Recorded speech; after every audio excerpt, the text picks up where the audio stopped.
My name is David. I was 15 years old and I worked nights alone at a gas station in the Midwest. I was not a nervous kid. I had co-workers who were on substances and one guy who had done time for manslaughter, so I had adjusted my idea of normal pretty early. The station was off the main road. Old building, leaking ceilings, dust on everything. The kind of place held together by habit. Night shift paid a little better than day, so I took it and I stopped thinking much about where I was. One night, I took the trash out to the dumpster. I heard a voice in the dark. I didn't walk toward it. What happened 30 minutes after I left is why I still think about that voice. Let me give you the full picture because the details matter here. The dumpster was 50 yards from the back door, 50 yards of walking, mostly in the dark, with a single overhead light hanging directly above the dumpster itself. On either side of that path, big rigs were parked overnight. Long-haul trucks, lights off, engines cold. They sat on both sides of the path like walls, and the shadows between them were solid. The overhead light above the dumpster couldn't reach them. I had done that walk enough nights that I had stopped thinking about it. Pick up the bag, walk 50 yards, throw it in, walk back. 2 minutes. Done. That night was the same as every other. It was cold, late. My shift was almost over. I grabbed the bag, pushed through the back door, and started toward the dumpster. The light above the dumpster was on. The truck sat dark on either side. My shoes on the asphalt, nothing else. I let go of the bag, turned to head back. A voice came from the direction of the trucks. Quiet, almost conversational. 2 words. "Hey, boy." I stopped, looked toward the trucks. Couldn't see anyone. The shadows between them were solid black. I stood there for a second, maybe 2, doing what you do when you think you maybe heard something. I talked myself out of it. Trucks settle. Sounds carry weird at night. I had been there for 9 hours, and my brain was tired. I turned and started walking back toward the station. The voice came again, louder this time, closer to the edge of the shadow. Psst. "Hey, boy." That was a person. I knew it. My body knew it before my brain did. I stopped again and I stood there, and my brain was doing 2 things at the same time, trying to find the explanation that made this okay, and sending signals to my legs. I made a decision. Instead of walking toward the voice, I answered it. I said hello. I asked if I could help with something. The voice said, "Come here." Nothing else. No explanation. No context. Just, "Come here." From somewhere I couldn't see, in the dark, at a gas station in the middle of the night. I turned and walked toward the station. Not running. I don't know why I didn't run. Some instinct that running would change the situation into something I couldn't control. Just walking, fast, toward the back door. The hair on my neck was standing up. I could feel the distance between me and that voice, and I willed it to stay where it was. I was 15 yards from the back door. The voice dropped all pretense. Full volume, thrown across the entire parking lot. "Hey, boy." I ran the last 15 yards. Through the back door, locked it behind me, locked the front. We were closing up anyway, and I locked everything. I went to my car, and I left. I told myself I was overreacting, probably someone who needed help. I had panicked over nothing. I drove home and went to bed and tried to believe that. I came back the next morning for my shift. Police tape across the front entrance. 2 squad cars in the lot. Officers standing outside. Someone had broken in 30 minutes after I left, robbed the place. I told one of the officers what I had heard at the dumpster, what the voice said, how it escalated when I didn't come. He said what I was describing matched the pattern of several other gas station robberies in the area. Same method. They approached the employee outside first, to get a hostage, to know what they were walking into. At the other robberies, the people taken outside first had not been treated well. One person had nearly been beaten to death.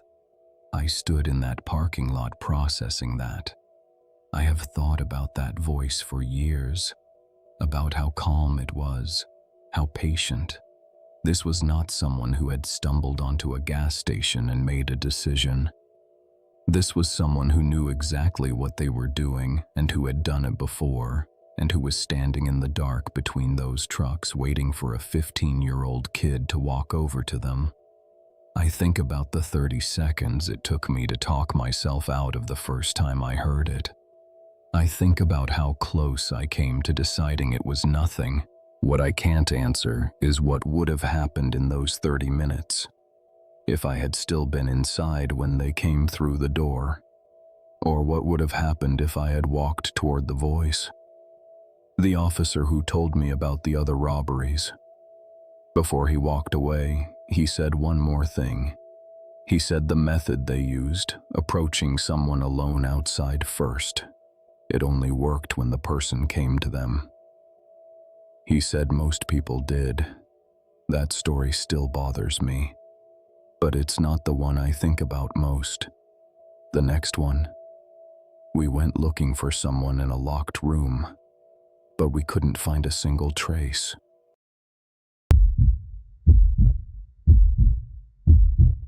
My name is Jake. I was 17 years old.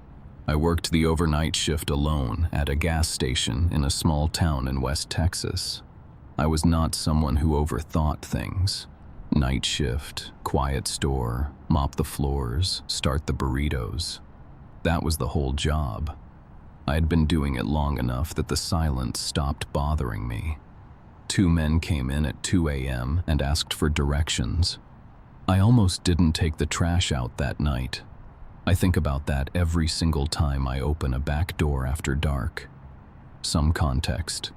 The town had maybe 3,000 people, 1 main road, nothing open past 9 except us. My shift was midnight to 8 in the morning. The farmers started coming in between 4 and 6 for coffee and breakfast burritos. In the dead hours between those bookends, it was just me and the fluorescent lights and whatever I could find to keep myself moving. Mopping, bagging ice, wiping down the cooler doors, getting the food prep started. I had made my peace with that silence a long time ago. It was just part of the job. Most nights, nothing happened. That was the honest truth of working overnight at a gas station in a town that size. You learned to find ways to stay awake. You learned to stop expecting anything. You learned that the hours between 2 and 4 in the morning were the longest hours there were, and you just had to move through them. That particular night, I was somewhere in the middle of that stretch. No customers in over an hour. Store was clean. I was behind the counter reorganizing the display racks just to have something to do with my hands. That was when the front door opened. 2 men walked in. They looked to be in their mid-30s. Nothing that would have stood out anywhere else. Jeans, regular clothes, nothing unusual. But they didn't go to the drink coolers, didn't head toward the food section, didn't do any of the things people actually come into a gas station to do at 2 in the morning. They went into the aisles, and they just walked them. Slowly, separately, on different sides of the store. Not reading labels, not looking for anything specific. Just moving through the space, looking at things. The front counter, the register, the back door at the far end of the store. Me. I was the only other person in the building. I watched them from behind the counter and tried to figure out what they were doing. After a few minutes, I asked if I could help them find something. One of them looked up and said they needed directions to a town about 20 minutes east. I told them how to get there. Highway to the county road, left at the water tower, straight shot from there. He nodded slowly like he was committing it to memory. They walked back out the front door without buying anything. No drink, no snack, nothing. I watched the door close behind them and told myself they were just passing through. Travelers who got turned around. It happens. I went back to reorganizing the display rack. I kept glancing at the parking lot through the front windows. Their car was still there for a few minutes. Then the headlights came on and they pulled out onto the main road and were gone. I told myself that was the end of it. It was about 12 minutes after 2. I went back to cleaning, wiped down the counter, checked the coffee machines, restocked the cup lids. Normal stuff. The kind of tasks you do on autopilot after enough nights in the same building. Around 2:30, I noticed the trash can behind the counter was full. I pulled the bag, tied it off, and went to grab the one from the bathroom. Tied that one too.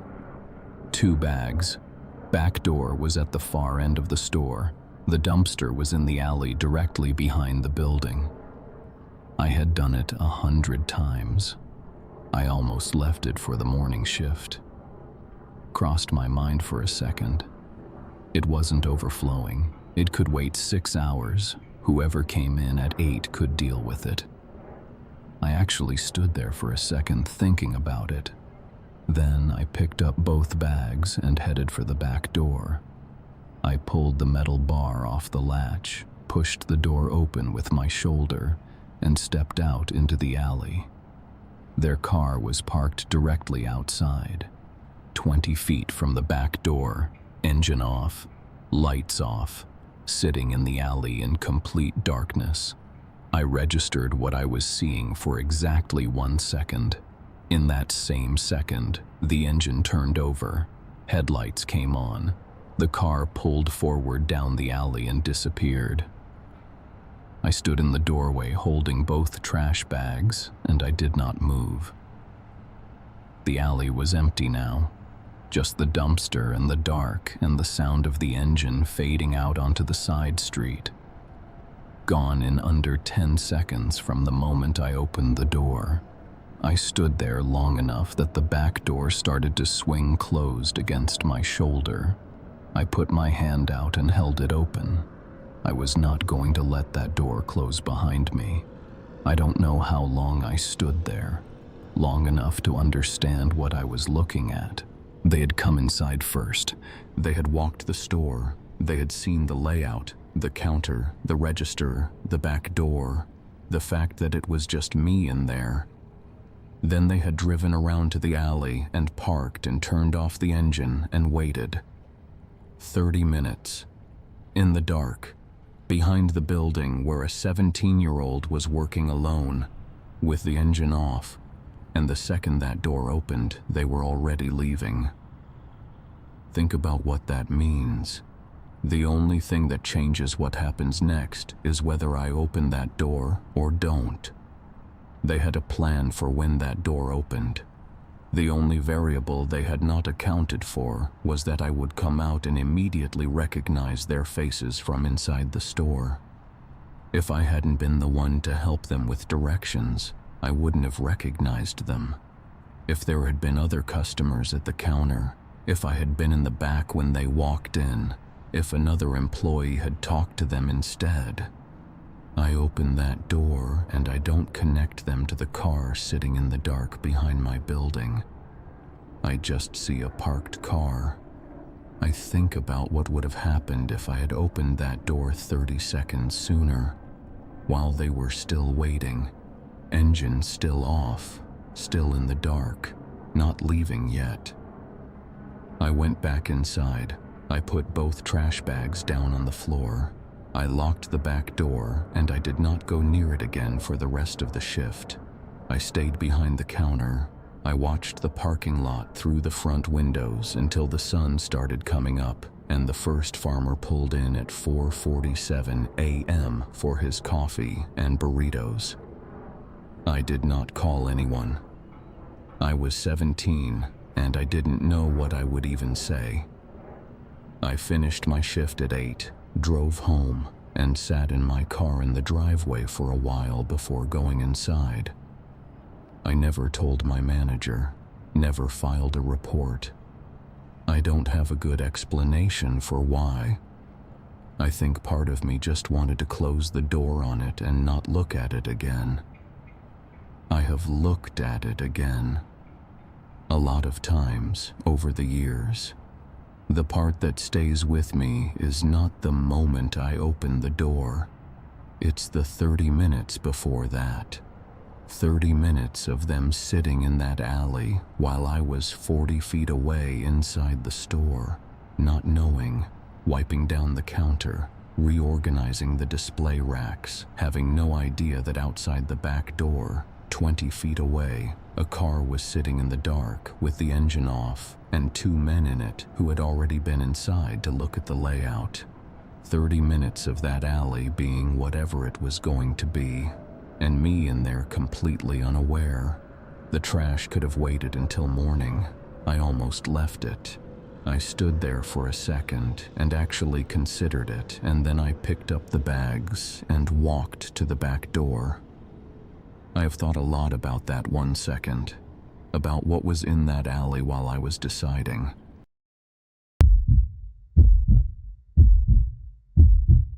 I was gone for 30 seconds. I went to the back room to put away a box. I came back to the front. In those 30 seconds, a car had pulled into an empty parking lot, left a girl slumped against a fire hydrant, and driven away at speed. I checked the timestamps on the security footage afterward. The cameras confirmed every second of it. I worked nights at a gas station on the edge of a small town in the Midwest, right off a major highway connecting two cities about 8 hours apart. 4 hours from each, the perfect break point. Truckers, families, long-haul drivers. Because of the highway traffic, the lot was rarely completely empty, even in the dead hours.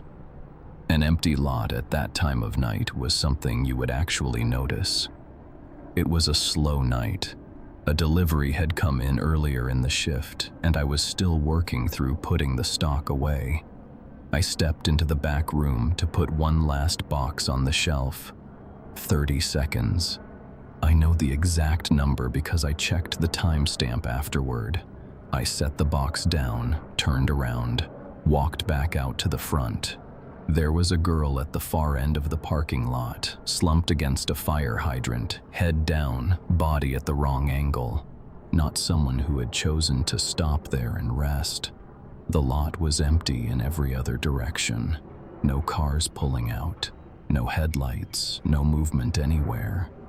Just her, completely still. I called the police and went out to check on her while I waited. She was alive. Unresponsive. I stayed with her until the officers arrived. While I waited, I went back inside and pulled up the exterior camera feed. I needed to understand what I was looking at. 30 seconds of footage, time-stamped. A car enters the lot at speed, doesn't go to a pump, doesn't park, drives directly to the far end near the hydrant. The passenger door opens while the car is still moving. Someone is placed at the hydrant.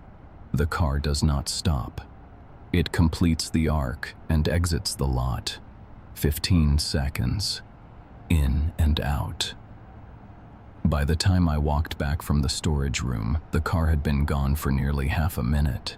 I watched that footage 4 times. What struck me most was how practiced it looked. The car didn't slow significantly at any point.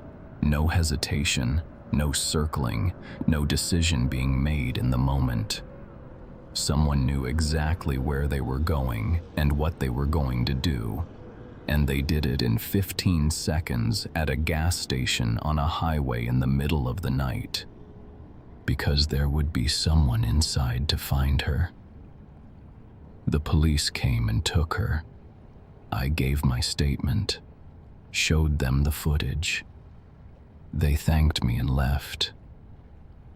They never came back. I called the station about a week later. The officer said he couldn't discuss an active case. That was the last contact I ever had about that night. I don't know who she was. I don't know what had happened to her before she ended up in my lot. Nothing in the local news, no follow-up. She appeared in 30 seconds, and I never found out anything else. I still work nights, different place now, different town. But I think about those 30 seconds, about the footage, about the fact that this was not a panicked decision.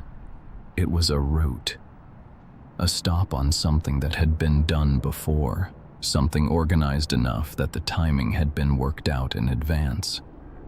My gas station, that highway, that hour, a calculated stop. What I come back to is one specific thing. They chose that lot because someone inside would find her and call for help. They were counting on me being there, which means somewhere, at some point, someone had looked at that station on that highway and decided it was a safe place to leave her. Safe for them, and I was part of the plan.